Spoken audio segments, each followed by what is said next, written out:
Hello, this is Lisa Friedrichsen, your professor at Johnson County Community College.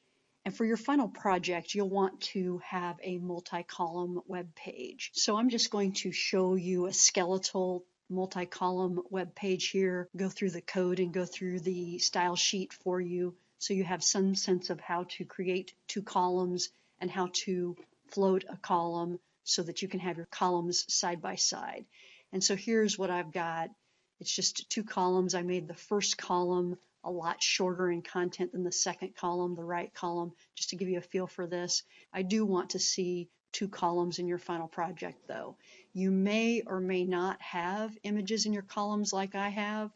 I'm also flexing those images and floating those images inside the columns, but that's a pretty common thing to do with a photo or a logo. So I want to demonstrate that as well. So first, let's look at the HTML that created this lovely page. I've obviously got my required tags.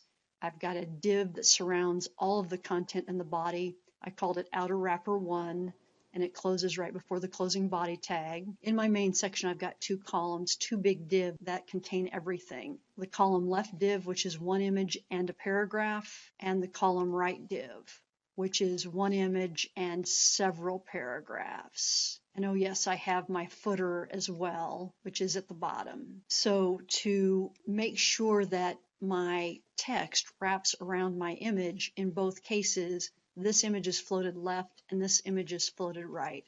Let's just look at the CSS for this. So here's my outer wrapper, width of 90%, which pulls in my web page content off the edges of the screen. 5% is put on both sides because I've got the margin 0 auto rule. 0 will be top and bottom, auto will be left and right.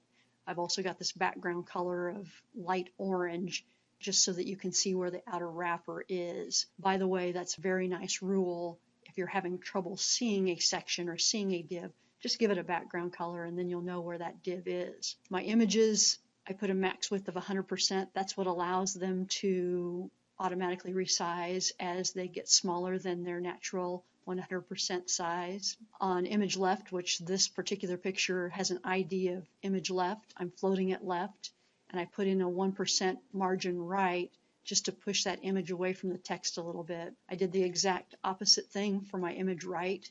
I floated it right so it would be on the right side of that right column, and I put a little left margin in so that the text doesn't butt right up next to the picture. On the left column, the image and this first paragraph are in the left column, and here's my CSS for that. I'm floating the entire column left, and I gave it a width of 48%. When you're floating an entire column, you have to give it a width of less than 100%, otherwise the block goes clear across the screen. You obviously don't have to worry about a width with the image because it's physically a width and it's an inline element.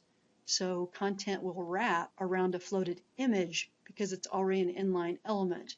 Whereas if you want to put content side by side onto block elements, you have to narrow their width so that the block doesn't go clear across the page. The background color on this left column is this light blue, #ABC. On my right column, I've also given it a width of something less than 100 minus 48%, and I'm floating it right. I also have an interesting class here, clear float, where I clear the float so that whatever element has this class and not float up in the free space. And that's commonly put on the footer. And indeed, that's what I did on my footer.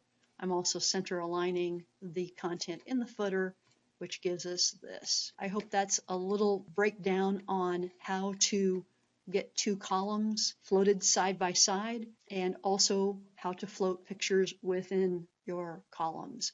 Thank you.